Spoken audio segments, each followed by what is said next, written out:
ಎಲ್ಲರಿಗೂ ನಮಸ್ಕಾರ. ಕೆಂಚಾಗೆ ನನ್ನ ಛಾಯಾ ನಿಮ್ಮನ್ನೆಲ್ಲರನ್ನ ವೆಲ್ಕಮ್ ಮಾಡ್ತಾ ಇದ್ದೀನಿ.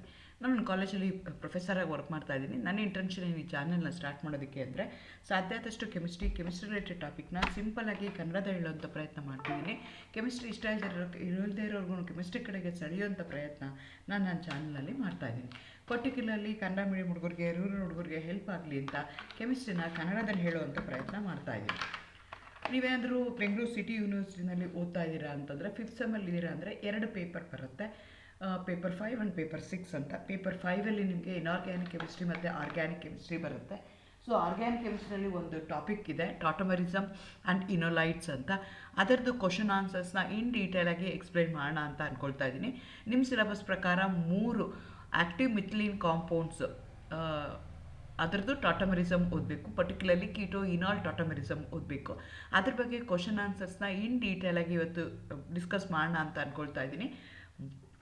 ಸೊ ನಿಮಗೆ ಇದರಲ್ಲಿ ಏನೇನು ಕ್ವಶನ್ಸ್ ಕೇಳ್ಬೋದು ಅಂದರೆ, ಕೀಟೋ ಇನಾಲ್ ಟಾಟಮರಿಸಮ್ ಅಂದ್ರೇನು, ನಾನು 3 active methylene compounds can exhibit the keto enol tautomerism ಅಂತ ಹೇಳಿದೆ. ಅದರದ್ದು ಕೀಟೋ ಇನಾಲ್ ಸ್ಟ್ರಕ್ಚರ್ಸ್ ಬರೆಯೋದಕ್ಕೆ ಕೇಳ್ಬೋದು. ಇಲ್ಲ ಅಂತಂದರೆ ಇಂಟರ್ ಕನ್ವರ್ಷನ್ಸ್ ಇದೆ, ಸಿಂಥೆಟಿಕ್ ಅಪ್ಲಿಕೆಂಟ್ ಅಂತ ಕರಿತೀವಿ ನಾವು. ಸೊ ಅದನ್ನು ನೀವು ಅದ್ರ ಬಗ್ಗೆ ಕ್ವಶನ್ಸ್ನ ಕೇಳ್ಬೋದು. ಮೋಸ್ಟ್ಲಿ 2 ಮಾರ್ಕ್ಸ್ ಕ್ವಶನ್ಸ್ನೇ ಜಾಸ್ತಿ ಕೇಳ್ತಾರೆ, ಅಥವಾ 2 ಕಂಬೈನ್ ಮಾಡಿ ಇಂಟರ್ ಕನ್ವರ್ಷನ್ಸ್ನ ನಿಮಗೆ 4 ಮಾರ್ಕಾಗಿ ಕೇಳ್ಬೋದು. ಅದನ್ನು ಇನ್ ಡೀಟೇಲಾಗಿ ಇವತ್ತು ಡಿಸ್ಕಸ್ ಮಾಡೋಣ ಅಂತ ಅಂದ್ಕೊಳ್ತಾ ಇದ್ದೀನಿ. ಅಗೇನ್ ವೆಲ್ಕಮ್ ಟು ಕೆಂಚಾಯ. ನನ್ನ ಚಾನಲ್ನ ಮಾಡಿ, ಶೇರ್ ಮಾಡಿ. ಮೊದಲನೇ question, what is tautomerism, give an example. ನೀವು ಆಲ್ರೆಡಿ ಐಸೋಮೆರಿಸಮ್ನ ಓದಿದ್ದೀರಾ. ಅದರಲ್ಲಿ 2 ಥರ ಐಸೋಮೆರಿಸಮ್ ಹೇಳ್ತೀವಿ. ಒಂದಕ್ಕೆ ಸ್ಟ್ರಕ್ಚರಲ್ ಐಸೋಮರ್ಸ್ ಅಂತ ಹೇಳ್ತೀವಿ, ಇನ್ನೊಂದಕ್ಕೆ ಸ್ಟೀರಿಯೋ ಐಸೋಮರ್ಸ್ ಅಂತ ಹೇಳ್ತೀವಿ. ಸ್ಟ್ರಕ್ಚರಲ್ ಐಸೋಮರ್ಸಲ್ಲಿ 5 ಥರ ಇದೆ. ಅದರಲ್ಲಿ one of the form is tautomerism. It's a type of structural isomerism. Structural isomerism ಅಂದ್ರೇನು? They going to have same molecular formula, but they going to have the different structural formula that arises due to the migration of a proton from one polyvalent atom to another of the same molecule. ಅಂಥ type of structural ಐಸೋಮರ್ಗೆ ನಾವು tautomerism ಅಂತ ಕರಿತೀವಿ. ಟಾಟಮರಿಸಮಲ್ಲಿ ಏನಾಗುತ್ತೆ, 2 structure ಬರುತ್ತೆ, 2 different same molecular formula ಇರೋವಂಥ ಮಾಲಿಕ್ಯೂಲ್ಗೆ 2 structural formula ಬರ್ತೀವಿ. ಆ ಸ್ಟ್ರಕ್ಚರಲ್ ಫಾರ್ಮುಲಾ ಯಾಕೆ ಅರೈಸ್ ಆಗುತ್ತೆ, 2 ಡಿಫ್ರೆಂಟ್ ಸ್ಟ್ರಕ್ಚರಲ್ ಫಾರ್ಮುಲಾ ಅಂದರೆ due to the migration of a proton. ಒಂದು ಪ್ರೋಟಾನು ಒಂದು ಮಾಲಿಕ್ಯೂಲಲ್ಲಿ ಪ್ರೋಟಾನು ಶಿಫ್ಟ್ ಆಗುತ್ತೆ. ಆವಾಗ ಏನಾಗುತ್ತೆ, ನನಗೆ 2 ಸ್ಟ್ರಕ್ಚರ್ಸು ಬರ್ತಾ ಹೋಗುತ್ತೆ. ಹಾಗಾಗಿ ಅದನ್ನು ಸ್ಟ್ರಕ್ಚರಲ್ ಐಸೋಮರ್ಸ್ ಅಂತ ಕರಿತೀವಿ. ಆ 2 ಐಸೋಮರ್ಸ್ ನಾವೇನಂತ ಕರಿತೀವಿ, ಟಾಟೋಮರ್ಸ್ ಅಂತ ಕರಿತೀವಿ. ಅವೆರಡರ ಮಧ್ಯದಲ್ಲಿ ಡೈನಮಿಕ್ ಈಕ್ವಲಿಬ್ರಿಯಮ್ ಇರುತ್ತೆ. They are easily interconvertible and exist in a dynamic equilibrium with each other. ಅಂಥದಕ್ಕೆ ನಾವೇನಂತ ಕರಿತೀವಿ, ಟಾಟೋಮರ್ಸ್ ಅಂತ ಕರಿತೀವಿ. Phenomenon exhibited by tautomers is called as tautomerism ಅಂತ ಹೇಳ್ತೀವಿ. ಅದರಲ್ಲಿ ಒಂದು ಫಾರ್ಮ್ ಅಂದರೆ ಕೀಟೋ ಇನಾಲ್ ಫಾರ್ಮ್ ಅಂತ. ಮೊದಲನೇ ನೋಡಿ, ನಾನು ಕೀಟೋನ್ನ ತೊಗೊಂಡಿದ್ದೀನಿ, CH3CO CH3 ಅಸಿಟೋನ್ನ ತೊಗೊಂಡಿದ್ದೀನಿ. ಅಸಿಟೋನಲ್ಲಿ ಏನಾಗುತ್ತೆ, 1H, ನಾನು ಮುಂಚೆನೇ ಹೇಳ್ದಂಗೆ ಪ್ರೋಟಾನ್ ಶಿಫ್ಟ್ ಆಗುತ್ತೆ. The 2 different structures isomerism has been arises due to different structural formula will be they due to the transfer migration of a proton ಅಂತ ಹೇಳ್ತಾ ಇದ್ದೀನಿ. ಸೊ ಒಂದು ಪ್ರೋಟಾನ್ ಶಿಫ್ಟ್ ಆಗುತ್ತೆ, O ಆ ಕಡೆಗೆ ಹೋಗುತ್ತೆ. ಸೊ ಅವಾಗ ಏನಾಗುತ್ತೆ, ನಿಮಗೆ ಡಬಲ್ ಬಾಂಡು ಮತ್ತು OH ಗ್ರೂಪ್ 2 ಬರುತ್ತೆ. ಹಾಗಾಗಿ ಇದನ್ನು ಈ represent double bond, OL represent the alcoholic group. So keto ಇದ್ದಿದ್ದು ಏನಾಯಿತು, ಇನಾಲ್ ಫಾರ್ಮ್ ಹೋಯಿತು. There will be a dynamic equilibrium between these 2 form. ಇಂಥದಕ್ಕೆ ನಾವೇನಂತ ಕರಿತೀವಿ, ಟಾಟಮರಿಸಮ್ ಅಂತ ಕರಿತೀವಿ. ಸೊ ನನಗೆ ಇಂಪಾರ್ಟೆಂಟ್ ಟರ್ಮ್ ಏನು ಅಂದರೆ, ಮೈಗ್ರೇಷನ್ ಆಫ್ ಪ್ರೋಟಾನ್ ಅಂತ ಪದ ಬರಬೇಕು, ಡೈನಮಿಕ್ ಈಕ್ವಿಲಿಬ್ರಿಯಮ್ ಅಂತ ಪದ ಬರಬೇಕು, ಟಾಟೋಮರ್ಸ್ ಅಂತ ಬರಬೇಕು, ಸ್ಟ್ರಕ್ಚರಲ್ ಐಸೋಮರ್ಸ್. ಈ 4 ಪದ ನಿಮಗಲ್ಲಿ ಇಂಪಾರ್ಟೆಂಟ್ ಆಗುತ್ತೆ.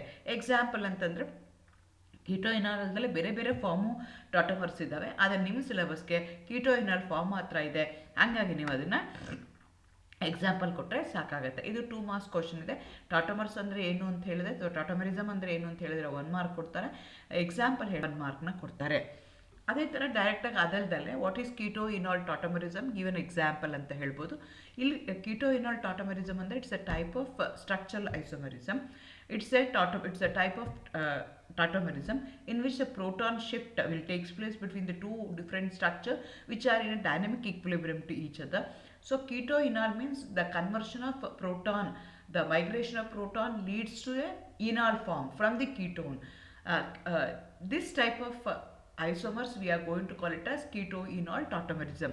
Here keto form changes to enol form by the migration of a proton of a carbonyl compound. Then the pair of electrons shift from CH bond to C double bond, C single bond, C bond. So ಇದಕ್ಕೆ ನಾವೇನಂತ ಕರಿತೀವಿ, keto form ಅಂತ ಕರಿತೀವಿ. Keto ಇಂದ ಇನಾಲ್ ಫಾರ್ಮ್ಗೆ ಬರುತ್ತೆ ಅಂತ. ಇದನ್ನು 2 ಮಾರ್ಕ್ ಕೇಳ್ತಾರೆ, ಒಂದು ಡೆಫಿನೇಷನ್, ಒಂದು example. Give any two differences between tautomerism and resonance ಅಂತ ಕೇಳ್ತಾ ಇದ್ದಾರೆ. ಟಾಟೋಮೆರಿಸಮು ರೆಸೊನೆನ್ಸ್ಗೂ ಡಿಫ್ರೆನ್ಸ್ ಏನು? ನಾನು ಹೇಳಿದೆ they are in dynamic equilibrium ಅಂತ. ಆ್ಯಕ್ಚುಲಿ ರೆಸೊನೆನ್ಸಲ್ಲೂ ಡೈನಮಿಕ್ ಈಕ್ವಿಲಿಬ್ರಿಯಮೇ ಇರುತ್ತೆ. ಸೊ ಹಾಗಾಗಿ ಟಾಟೋಮರ್ಸ್ ಅಂದರೆ 2 ಡಿಸ್ಟಿಂಕ್ಟ್ ಮಾಲಿಕ್ಯೂಲ್ಸ್. ಆದರೆ ರೆಸೊನೆನ್ಸಲ್ಲಿ ಅಂತಂದ್ರೇನು, they do not have an independent existence. Resonance ಹೈಬ್ರಿಡ್ಗಳು ಏನಿದೆಯಲ್ಲ ಅಥವಾ ರೆಸೊನೆನ್ಸ್ ಸ್ಟ್ರಕ್ಚರ್ಸ್ ಏನಿದೆಯಲ್ಲ ಅವು they do not have an independent existence. They keep on moving from one form to another form. ಆದರೆ ಟಾಟೋಮರ್ಸು 2, ನೀವೇನು ಹೇಳ್ತೀರಾ, ಕೀಟೋ ಒಂದು ಫಾರ್ಮ್ ಇದೆ, ಇನ್ನೊಂದು ಇನಾಲ್ ಫಾರ್ಮ್ ಇದೆ. ಇವೊಂದು they are in dynamic equilibrium. ಅವೆರಡರ ಮಧ್ಯದಲ್ಲಿರುವಂಥ ದೇ ಆರ್ 2 ಡಿಸ್ಟಿಂಕ್ಟ್ ಸ್ಟ್ರಕ್ಚರ್ಸ್ ಆಗ್ತವೆ. Next, tautomerism involves the movement of both electrons and atom, whereas resonance ಅಲ್ಲಿ only the electrons will be moving. The position of the electrons differ ಆಗುತ್ತೆ, but atoms move ಆಗಲ್ಲ. So 2 difference ಕೇಳಿದರೆ, ನೀವು 2 difference ಹೇಳಿದ್ರೆ 2 ಕೊಡ್ತಾ ಹೋಗ್ತಾರೆ. Next, what are active methylene compounds? Give an example. ನಾನು ಮುಂಚೆನೇ ಹೇಳಿದಂಗೆ keto enol form probably exhibited by the active methylene compounds. ಹಾಗಾಗಿ ಇದನ್ನು ಹೇಳ್ತೀವಿ active methylene compounds, as the name indicates, those are the compounds which going to contain the methylene group. CH2 group ಇದ್ದರೆ ಅಂಥದಕ್ಕೆ ನಾವೇನಂತ ಕರಿತೀವಿ, ಮಿಥಿಲಿನ್ ಗ್ರೂಪ್ ಅಂತ ಕರಿತೀವಿ. CH2 group ಇದ್ದರೆ ನಿಮ್ಮ ಕಾಂಪೌಂಡಲ್ಲಿ ಅಂಥ ಕಾಂಪೌಂಡ್ಸ್ಗೆ ನಾವೇನಂತ ಕರಿತೀವಿ, ಮಿಥಿಲಿನ್ ಕಾಂಪೌಂಡ್ಸ್ ಅಂತ ಕರಿತೀವಿ. Since they going to have the CH2 group which has been inserted between the highly electronegative atom, the proton can be easily removed. They are going to have the acidic proton. CH2 ನಲ್ಲಿರುವಂಥ Hಗಳೇನಿದೆಯಲ್ಲ, they are highly acidic in nature, therefore I can easily replace, therefore they are called as active methylene compounds. A class of compounds which contains a methylene group directly bonded to 2 electron withdrawing group such as CO, CH3, COO, C2H5 etc. are called as active methylene compound. CH2 group is highly acidic in nature, therefore they are highly active. ಇಲ್ಲಿ ಕೊಟ್ಟಿದ್ದೀನಿ ನೋಡಿ, ನಿಮ್ಮ ಸಿಲೆಬಸ್ಗೂ ಇದೆ ethyl acetate ಅಂತ ಕರಿತೀವಿ, dye ethyl ಮೆಲೋನೋಟ್ ಅಂತ ಕರಿತೀವಿ, ಅದು ಮೆಲೋನಿಕ್ ಎಸ್ಟರ್ ಅಂತ ಕರೀತಾರೆ. ಅವೆರಡರ ಮಧ್ಯದಲ್ಲಿ ಏನಾಗ್ತಿದೆ, CH2 ಗ್ರೂಪ್ ಇದೆ. ಆ CH2 ಏನಾಗ್ತಿದೆ, which has been inserted, which has been crammed between the 2 highly electronegative atom. ಒಂದು ಕಡೆಗೆ COO C2H5 ಇದೆ, ಇನ್ನೊಂದರಲ್ಲಿ CH3 COO ಗ್ರೂಪ್ ಇದೆ. ಹೈಲಿ ಎಲೆಕ್ಟ್ರಾನ್ ವಿಡ್ರಾಯಿಂಗ್ ಗ್ರೂಪ್ ಇದ್ದರೆ ಆವಾಗ ಅಂತಂದರೆ ನಾವು ಆಕ್ಟಿವ್ ಮಿಥಿಲಿನ್ ಕಾಂಪೌಂಡ್ಸ್ ಅಂತ ಕರಿತೀವಿ. Right the keto enol form of di ether malonate ಅಂತ ಹೇಳ್ತಾರೆ. ಮುಂಚೆ ನಾನು ಹೇಳಿದಾಗೆ the di ether malonate is a active methylene compound. Active methylene compound can exhibit the keto ಇನಾಲ್ ಟಾಟೋಮೆರಿಸಮ್. ಅದರದ್ದು ಬರೀರಿ ಫಾರ್ಮ್, ಕೀಟೋ ಇನಾಲ್ ಫಾರ್ಮ್ ಬರೀರಿ ಅಂತ ಕೇಳ್ಬೋದು 2 ಮಾರ್ಕ್ಸ್ಗೆ. CH2 ಗ್ರೂಪ್ ಇರುತ್ತೆ. ಈಗ ನಿಮಗೆ 3 ಕಾಂಪೌಂಡ್ ಇದೆ ನಿಮ್ಮ ಸಿಲೆಬಸ್ಗೆ, ಆ 3ದು ಸ್ಟ್ರಕ್ಚರ್ ನಿಮಗೆ ಬರೆಯೋಕ್ಕೆ ಬರಬೇಕು. ಈಥೈಲ್ ಅಸಿಟೇಟ್ ಒಂದಿದೆ, ಡೈಮಿಥೈಲ್ ಮೆಲೋನೇಟ್ ಇದೆ. ಸ್ಟ್ರಕ್ಚರ್ ಬರೆದು ಕನ್ವರ್ಷನ್ ಬರಿಬೇಕು. ಕನ್ವರ್ಷನ್ ಅಂದ್ರೇನು, CH2 ಗ್ರೂಪ್ ಇದ್ದಿದ್ದು ಏನಾಗುತ್ತೆ, CH double bond COH group ಆಗುತ್ತೆ. ಮೈಗ್ರೇಷನ್ ಆಫ್ ಎ ಪ್ರೋಟಾನ್ ಆಗುತ್ತೆ. O ಇದ್ದಿದ್ದು OH ಆಗುತ್ತೆ, CH2 ಇದ್ದಿದ್ದು CH ಡಬಲ್ ಬಾಂಡ್ ಆಗುತ್ತೆ. ಸೊ ಇದಕ್ಕೆ ನಾವೇನಂತ ಕರಿತೀವಿ, ಕೀಟೋನಾಲ್ ಫಾರ್ಮ್ ಅಂತ ಕರಿತೀವಿ. ಅದೇ ಥರ ಈಥೈಲ್ ಅಸಿಟೇಟು ಕೇಳಿರ್ಬೋದು. ಸೊ ನೀವು ಅದನ್ನು ಇದೇ ಥರ ಬರಿಬೇಕಾಗತ್ತೆ. ಕೀಟೋ ಫಾರ್ಮ್ ಹೇಗಿದೆ, ಇನಾಲ್ ಫಾರ್ಮ್ ಹೇಗಿದೆ. Just CH2 ಗ್ರೂಪಲ್ಲಿರೋ active methylene compounds ಇರೋ ಮಿಥಿಲಿನ್ ಗ್ರೂಪಲ್ಲಿರುವಂಥ ಪ್ರೋಟಾನ್ ಏನಾಗುತ್ತೆ, ಪಕ್ಕದಲ್ಲಿರುವಂಥ ಕಾರ್ಬನೈಲ್ ಕಾಂಪೌಂಡ್ಗೆ ಶಿಫ್ಟ್ ಆಗುತ್ತೆ, ಮೈಗ್ರೇಷನ್ ಆಗುತ್ತೆ. ಅಂಥದಕ್ಕೆ ನಾವೇನಂತ ಕರಿತೀವಿ, ಕೀಟೋ ಫಾರ್ಮ್ ಅಂತ ಕರಿತೀವಿ. ಅದೇ ಥರ ಅಸಿಟೋನು ಇದೆ ನಿಮ್ಮ ಸಿಲೆಬಸ್ ಪ್ರಕಾರ. ಹಾಗಾಗಿ ಅದರದ್ದು ನಿಮಗೆ ಇಂಟರ್ ಕನ್ವರ್ಷನ್ಸು ಗೊತ್ತಿರಬೇಕು. ಕೀಟೋ ಫಾರ್ಮ್ ಯಾವುದು, ಇನಾಲ್ ಫಾರ್ಮ್ ಯಾವುದು. C ಡಬಲ್ ಬಾಂಡ್ O ಇದ್ದರೆ ಕೀಟೋ ಫಾರ್ಮ್ ಅಂತ ಹೇಳ್ತೀವಿ. C ಡಬಲ್ ಬಾಂಡ್ O ಮಾತ್ರ ಇತ್ತು ಅಂದರೆ ಕೀಟೋ ಫಾರ್ಮ್ ಅಂತ ಹೇಳ್ತೀವಿ. CH double bond COH group ಇದ್ದರೆ ಈ ಫಾರ್ಮ್ ಅಂತ ನಾವು ಹೇಳ್ತೀವಿ. ಅದನ್ನು 2 ಮಾರ್ಕ್ಸ್ಗೆ ಯಾವ್ದಾದ್ರು ಒಂದನ್ನು ಕೇಳ್ತಾರೆ, 3 ಕೇಳಲ್ಲ, ಬಟ್ ನಿಮ್ಗೆ ಮಾಡೋಕ್ಕೆ ಬಂದಿರಬೇಕು. Give the reaction when methyl malonate reacts with urea ಅಂತ ಹೇಳ್ತಾರೆ. ಇದು ಇಂಪಾರ್ಟೆಂಟು. ಬಾರ್ಬೋರಿಕ್ ಆ್ಯಸಿಡ್ ಫಾರ್ಮೇಷನ್ ಆಗುತ್ತೆ. ಸೊ ಹಾಗಾಗಿ ಈ ಈಕ್ವೇಷನ್ ನೀವು ನೆನ್ಪಿಟ್ಕೋಬೇಕಾಗತ್ತೆ. Di ethyl malonate reacts with urea in presence of sodium ethoxide to give the barbituric acid. So ಅಲ್ಲಿ ಏನಾಗುತ್ತೆ, C2H5OH ರಿಮೂವ್ ಆಗಿಬಿಟ್ಟು ನಿಮಗೆ ಅದು ಅಟ್ಯಾಚ್ ಆಗುತ್ತೆ. ಸಿಂಪಲ್ ರಿಯಾಕ್ಷನ್ ಇದು. ಸೊ ನೀಟಾಗಿ ನೀವು ನೋಡೋದಕ್ಕಷ್ಟೇ ಅನಿಸುತ್ತೆ. ಯೂರಿಯಾ ಅಂದರೆ NH2CO, ಅದನ್ನು ನಾವು ಆ ಫಾರ್ಮಲ್ಲಿ ಬರ್ಕೊಂಡಿದ್ವಿ. ಮಿಥೈಲ್ ಮೆಲನೈಟ್ನು ನಾವು ಇದೇ ಫಾರ್ಮಲ್ಲಿ ಬರ್ಕೊಂಡು ಮೆಲನೈಲ್ ಯೂರಿಯಾ ಅಂತ ಕರೀತಾರೆ. This is a very important drug in order to bring down the mental stress, ಆಂಗ್ಸೈಟಿನ ಕಡಿಮೆ ಮಾಡೋದಕ್ಕೆ ನಾವು ಯೂಸ್ ಮಾಡೋವಂಥ ಡ್ರಗ್ಗೆ ನಾವು ಬಾರ್ಬೋಟ್ರಿಕ್ ಆ್ಯಸಿಡ್ ಅಂತ ಕರಿತೀವಿ. ಅದು ಡೈಮಿಥೈಲ್ ಮೆಲನೈಟ್ ಪೆನ್ made to react with urea, ನಿಮಗೆ ಆ ಪ್ರಾಡಕ್ಟ್ ಬರುತ್ತೆ. ಇದನ್ನ ಇಕ್ವೇಷನ್ನ ನೀವು ಬರೆದು, ಇಂಪಾರ್ಟೆಂಟ್ ಇದು from the exam point of view, ಇದನ್ನು ನೀವು ಅರ್ಥ ಮಾಡ್ಕೋಬೇಕಾಗತ್ತೆ. Give the importance of active methylene compounds in organic synthesis ಅಂತ ಹೇಳ್ತಾರೆ. So active methylene compounds are highly important in organic synthesis. As already told that CH2 ಗ್ರೂಪಲ್ಲಿರುವಂಥ hydrogens are highly acidic in nature, therefore they can be easily removed either by ketonic or hydrolysis, acidic hydrolysis ಮಾಡಿ remove ಮಾಡ್ತಾರೆ. As A simple base use ಮಾಡಿಕೊಂಡು ನಾವು ಅದನ್ನು replace ಮಾಡ್ಬೋದು hydrogens because they are highly acidic in nature, and they are going to form a salt of a nucleophile which take part in nucleophilic substitution reaction. So synthetic applicant anta kariತೀವಿ.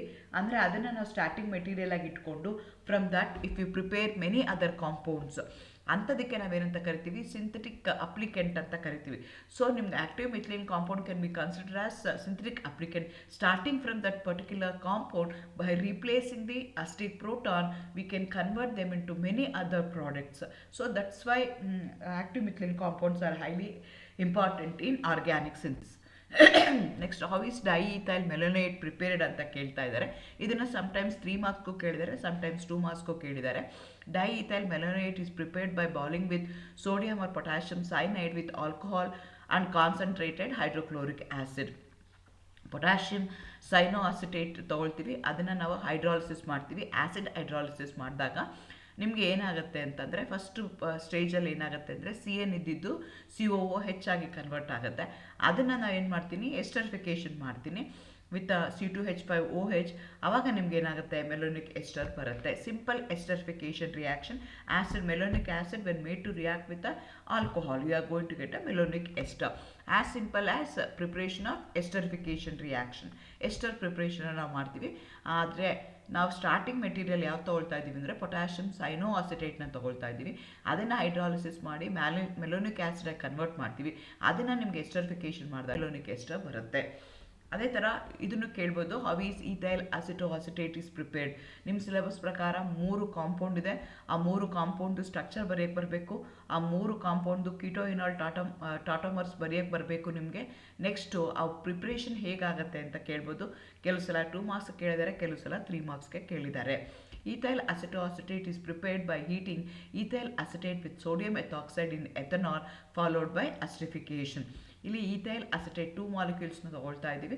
In presence of sodium ethoxide ಮಾಡಿದಾಗ ನಿಮಗೆ ethyl ಅಸಿಟೋಅಸಿಟೇಟು ಬರ್ತಾ ಇದೆ. Reactions ನೋಡೋದಕ್ಕಷ್ಟೇ ತುಂಬ ದೊಡ್ಡ structures ಕಷ್ಟ ಇದೆಯಪ್ಪ ಅಂತ ಅನ್ನಿಸ್ತಿರುತ್ತೆ ನಿಮಗೆ, ಆದರೆ ಅಷ್ಟು ಕಷ್ಟ ಇರಲ್ಲ. ಅರ್ಥ ಮಾಡಿಕೊಂಡು ಹೇಗೆ ಆಗಿದೆ ಅಂತ ನೀವು ನೋಡ್ಕೊಂಬಿಟ್ರೆ ಈಸಿಯಾಗಿ ಅದನ್ನು ನೀವು ರೀಪ್ರೊಡ್ಯೂಸ್ ಮಾಡೋದಕ್ಕೆ ಸಾಧ್ಯ ಆಗುತ್ತೆ.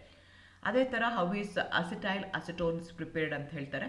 ಅಸಿಟೋನ್ ಮತ್ತು ಅಸಿಟಿಕ್ ಅನೈಡ್ರೇಟ್ ಜೊತೆಗೆ ಬೋರಾನ್ ಟ್ರೈಫ್ಲೋರೈಡ್ ಜೊತೆಗೆ ರಿಯಾಕ್ಟ್ ಮಾಡಿದಾಗ ನಿಮಗೆ ಅಸಿಟೈಲ್ ಅಸಿಟೋನು ಬರ್ತಾ ಹೋಗುತ್ತೆ.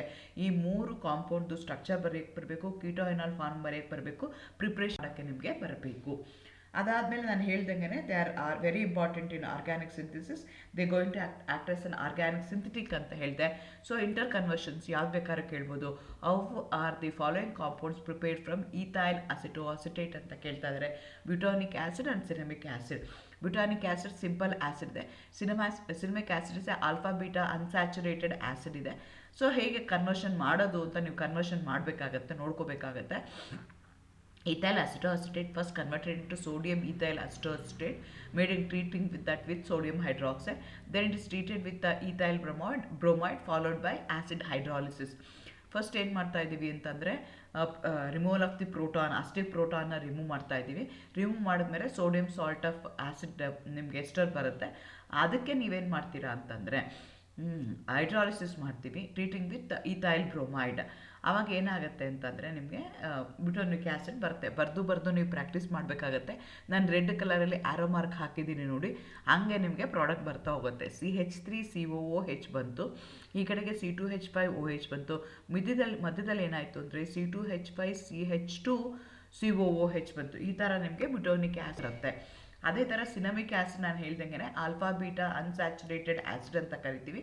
ಇದೂ ಅಷ್ಟೇ, ಫಸ್ಟ್ ಏನು ಮಾಡ್ತೀವಿ ನಾವು, ಪ್ರೋಟಾನ್ನ ಅಬ್ಸ್ಟ್ರಕ್ಷನ್ನ ಮಾಡ್ತೀವಿ. ಅದಾದಮೇಲೆ ಏನು ಮಾಡ್ತೀವಿ, we are going to treat that with acetaldehyde or a ketone followed by acid hydrolysis. ಆವಾಗ ನಿಮಗೆ ಆಲ್ಫಾ ಬೀಟಾ ಅನ್ಸ್ಯಾಚುರೇಟೆಡ್ ಆ್ಯಸಿಡು ಅಲ್ಲಿ ಬರ್ತಾ ಹೋಗುತ್ತೆ. ಈ ರೀತಿಯಾದಂಥ ಕ್ವಶನ್ಸ್ಗಳನ್ನ ಕೇಳ್ತಾರೆ. ಇಂಪಾರ್ಟೆಂಟಾಗಿ ಏನು ನಿಮ್ಗೆ ಗೊತ್ತಿರಬೇಕು ಅಂದರೆ, ಕಿಟೋಯಿನಾಲ್ ಟಾಟಮರಿಸಮ್ ಅಂದರೆ ಏನು ಅಂತ ಗೊತ್ತಿರಬೇಕು. ನಿಮಗೆ ಕೊಟ್ಟಿರೋಂಥ 3 ಕಾಂಪೌಂಡ್ದು ಸ್ಟ್ರಕ್ಚರ್ ಬರೆದು ಕಿಟೋಯಿನಾಲ್ ಫಾರ್ಮ್ ಬರೆಯೋಕ್ಕೆ ಬರಬೇಕು. ನೆಕ್ಸ್ಟು ನಿಮ್ಗೆ ಏನಾಗುತ್ತೆ ಅಂದರೆ ಟಾಟಮರಿಸಮು ಮತ್ತು ರೆಸನೆನ್ಸ್ಗೆ ಇರುವಂಥ ಡಿಫ್ರೆನ್ಸ್ ಗೊತ್ತಿರಬೇಕು. ಇಂಟರ್ ಕನ್ವರ್ಷನ್ಸ್ ಹೇಗಾಗುತ್ತೆ ಅದ್ರ ಬಗ್ಗೆ ನಿಮಗೆ ಗೊತ್ತಿರಬೇಕಾಗತ್ತೆ ಈ ಚಾಪ್ಟ್ರಲ್ಲಿ. All the best, good luck.